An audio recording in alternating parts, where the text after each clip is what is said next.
Oh, the summertime is coming, and the trees are sweetly blooming, and the wild mountain thyme grows around the blooming heather. Will ye go, lassie, go?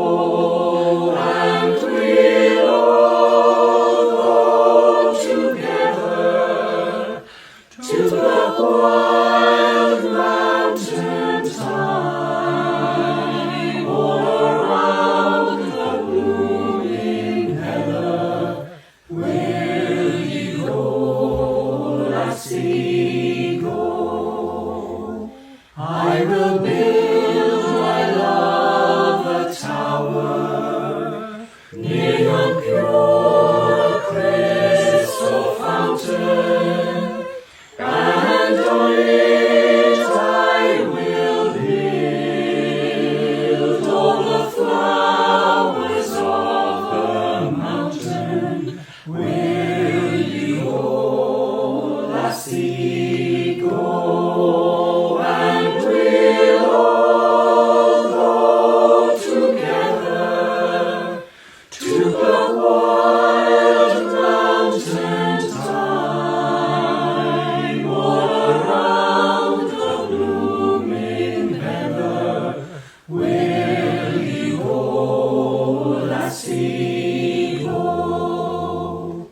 If my true love were gone, I would surely find another, where the wild mountain thyme grows around the blooming heather. Will you go, lassie, go? And we'll all go together to the wild mountain thyme, all around the blooming heather. Will ye go, lassie, go?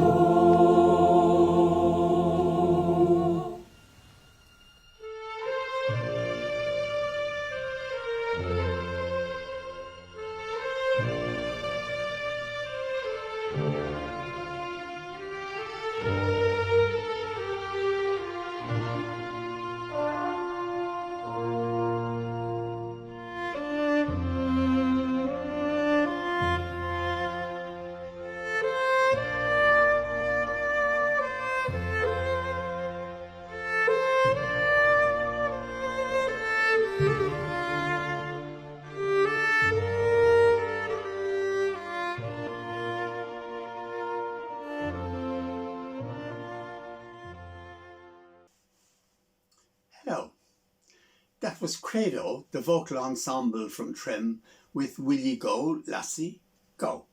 Recorded, videoed during the lockdown. Well done to Credo. Indeed, the summertime is coming. And not only the lassies, but everybody else will be able to go a little bit further, as far as the county boundary, it seems, very soon when the restrictions are lifted. So that's good news. Now I'm going to read a poem of mine, which I wrote around about the time of the centenary of the 1916 Rising. I was reading the Meath Chronicle of the 29th of April 1916. It reported extensively on the insurrection in Dublin. But ordinary life also went on. So in the small ads it had this ad. Strayed from the lands of Galboystown, a black-faced horny ewe and lamb. Any information regarding same will be thankfully received by the owner, William J. Gavigan, Clonmelon, or by the RIC, Stirrupstown.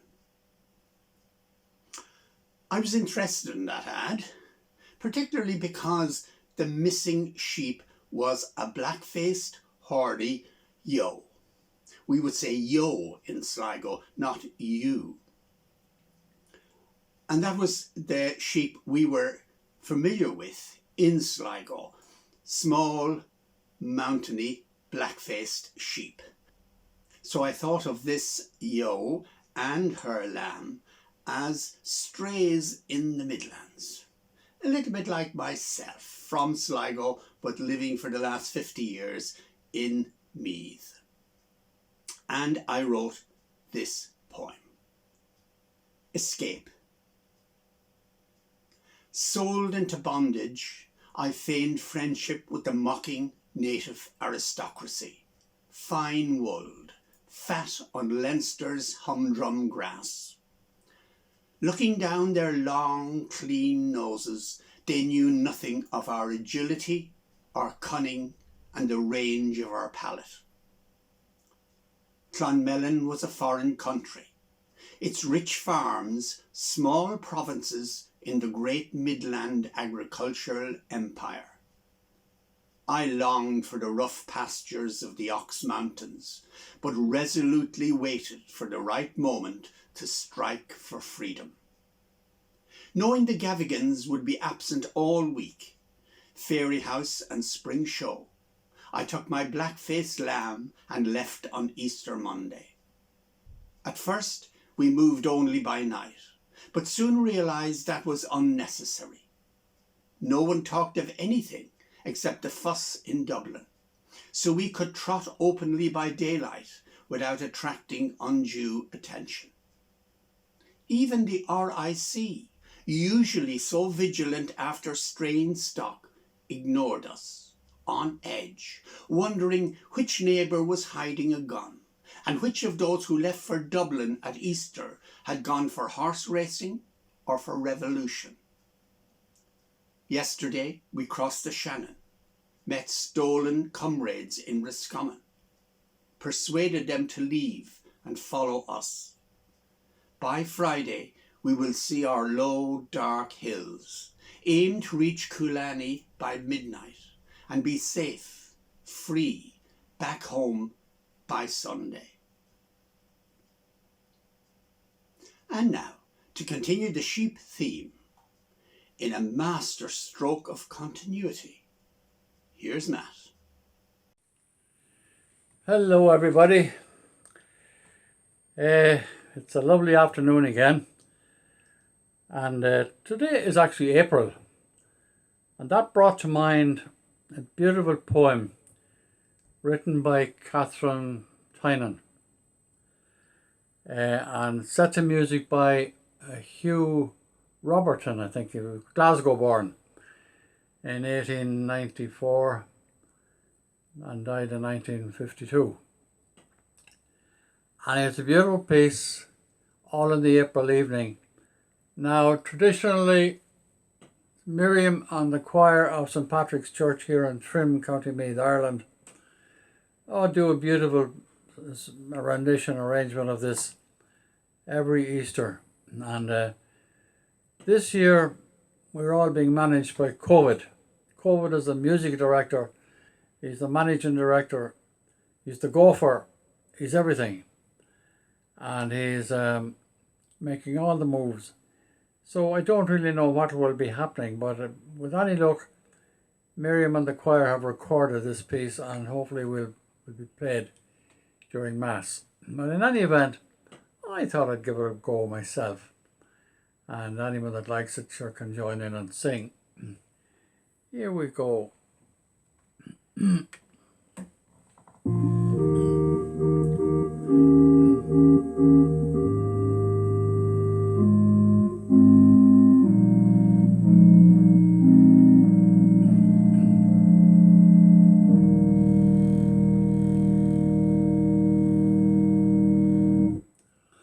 All in the April evening, April airs were abroad.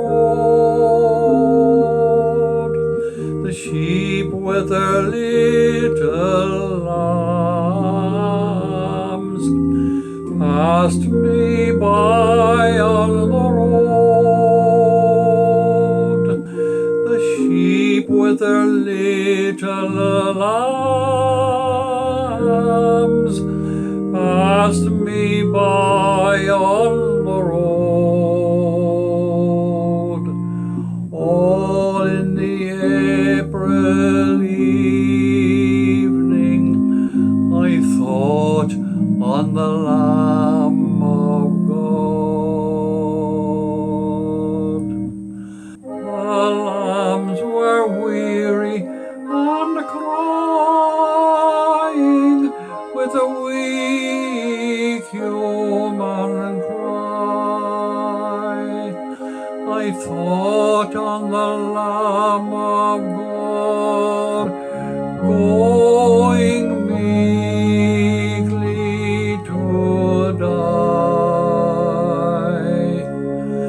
Up in the blue, blue mountains, dewy pastures are sweet. Rest for the little bodies, rest for the little feet. Rest for the Lamb of God, upon the hilltop green. Only a cross of shame, two stark crosses between,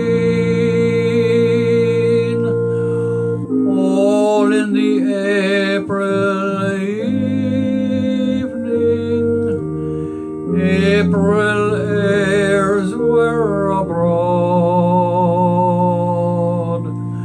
I saw the sheep with their lambs and thought on the Lamb of God. Thank you. Thank you, Matt. Catherine Tynan, who wrote that, was one of those poets who gave advice to Francis Ledwidge, the slain poet. Francis Ledwidge met her in Dunsany Castle when he was visiting Lord Dunsany, and she corresponded with him afterwards. Francis Ledwidge knew some of the leaders of the 1916 Rising, and the Rising troubled him a lot. One of his most famous poems, which we all probably learned at school, was his Lament for Thomas McDonough, the leader from Tipperary who was executed after the Rising. Ledwidge himself, of course, was to die the following year, 1917, at the Battle of Passchendaele. He was aged 29. Lament for Thomas McDonough. He shall not hear the bittern cry in the wild sky where he is lain, nor voices of the sweeter birds above the wailing of the rain. Nor shall he know when loud March blows through slanting snows her fanfare shrill, blowing to flame the golden cup of many an upset daffodil. But when the dark cow leaves the moor and pastures poor with greedy weeds, perhaps he'll hear her low at morn, lifting her horn in pleasant meads. And now, here's Matt. Hello everybody, I hope you are all keeping very well today. It's a very cold day outside, but still the sun is shining as I speak, so let's be thankful for that much. Lynn recently asked me would I sing The Old House, and I said I would as soon as I could. It's a song that I like myself because I knew John McCormick sang it in his farewell concert, 27th of November 1938. And ever since hearing that, I fell in love with it myself. I remember hearing years ago that it has a Meath connection, and I never knew what the connection was. But I consulted Professor Google, and I hope you'll bear with me if I read you at least some of the answer I got on the internet. It's interesting for more than one reason. Anyway, The Old House was written by a fellow called Frederick O'Connor, and he wrote the words, and he borrowed the melody from a Welsh folk song called the Ash Grove. But the name Frederick O'Connor is what's interesting. So here we go. For many years, Baltrasna House was the ancestral home of the O'Reilly family, a branch of the famous O'Reillys of Breffni, whose sphere of influence spread as far south as Lough Crew in the 15th century, while the lands to the south of Lough Crew were under the control of the Plunketts. Now the Plunketts, this is the family to which St. Oliver Plunkett belonged. So that's that bit of information. And in the early 19th century, the O'Reillys fell into the financial difficulties and mortgaged the estate. When the O'Reillys failed to keep up with the repayments, they were dispossessed. However, the new owners of Baltrasna House were despised not just by their tenants but by the community at large, and were terrorised by the ribbon men. Did you ever hear of the ribbon men? I didn't until now. This was a secret society that was active in pre-famine times, that specialised in making life difficult for notorious landlords.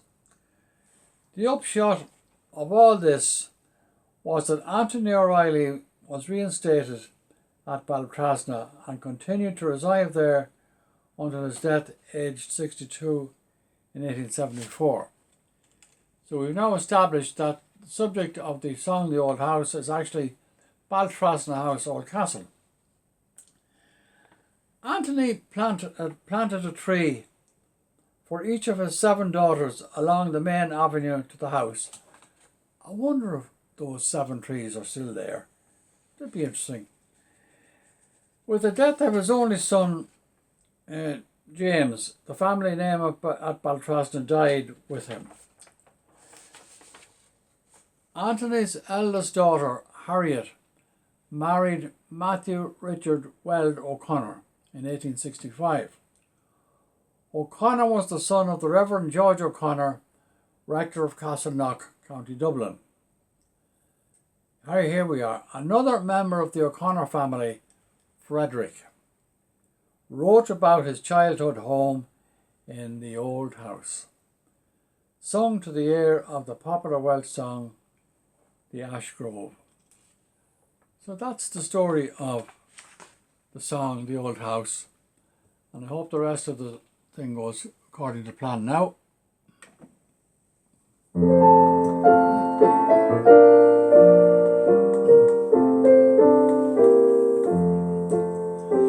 Lonely I wander through scenes of my childhood. They call back to memory the happy days of yore. Gone are the old folk, the house stands deserted. No light in the windows, no welcome at the door.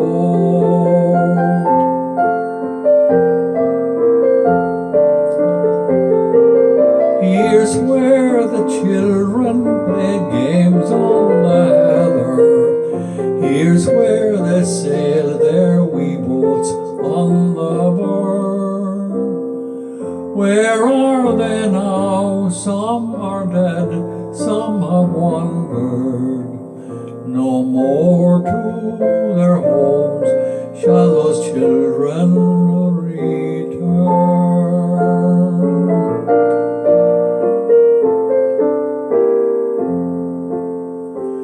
Lone is the house now, and lonely the moorland. Children have scattered, the old folk are gone. Why stand I here like a ghost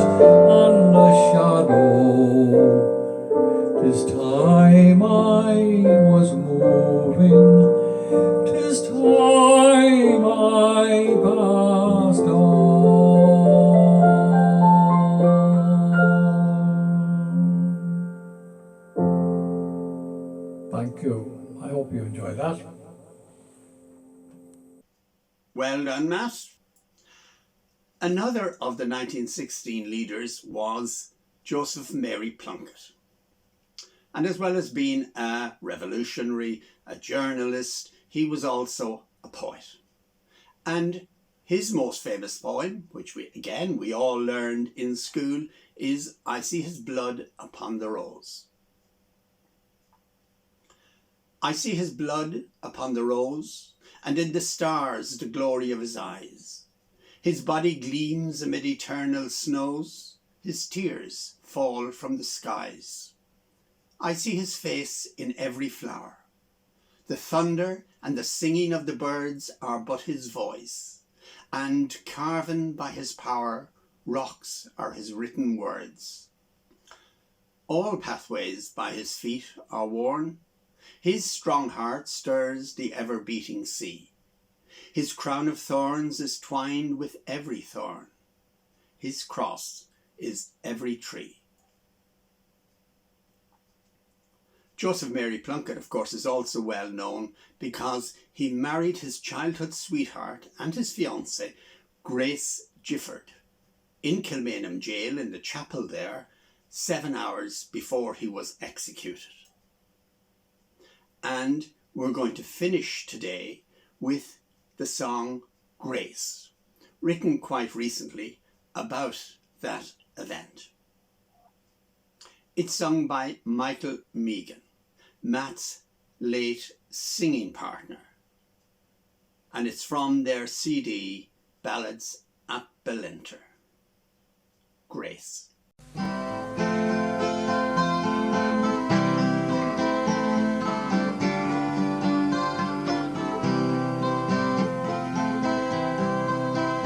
As we gather in the chapel here in old Kilmainham jail, I think about those past few weeks.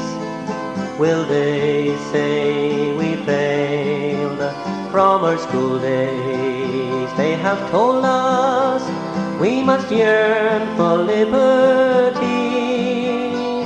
but all I want in this dark place is to have you here with me.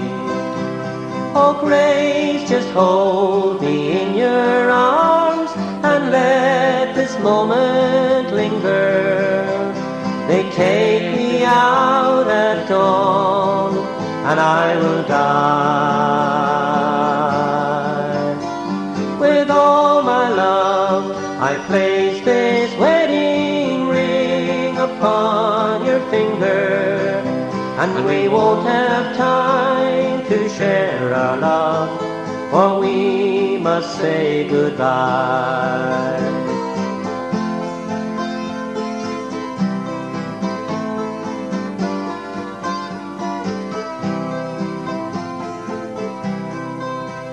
Now I know it's hard for you, my love, to ever understand the love I have for these brave men, the love for my dear land. And when Patrick called me to his side down in the GPO, I had to leave my own sick bed, and with him I had to go. Oh Grace, just hold me in your arms and let this moment linger. They take me out at dawn and I will die. With all my love I place this wedding ring upon your finger, and there won't be time to share our love, for we must say goodbye.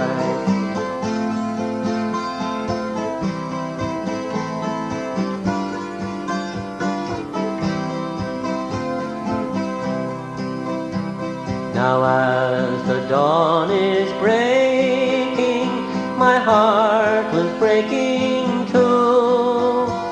On this fine morning as I walk, my thoughts will be of you, and I'll write these words upon the wall, so everyone will know.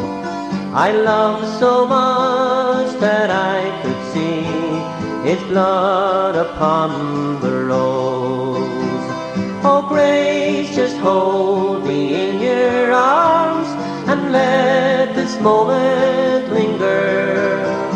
They take me out at dawn and I will die.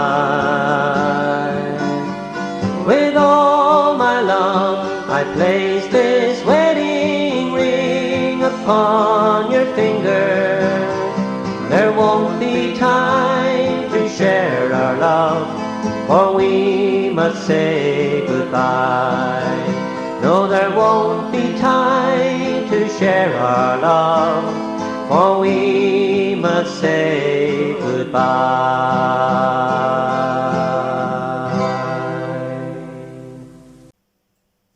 So we finish with that lovely rendition of Grace by Matt and Michael Meakin. We hope you enjoyed it and the rest of the programme.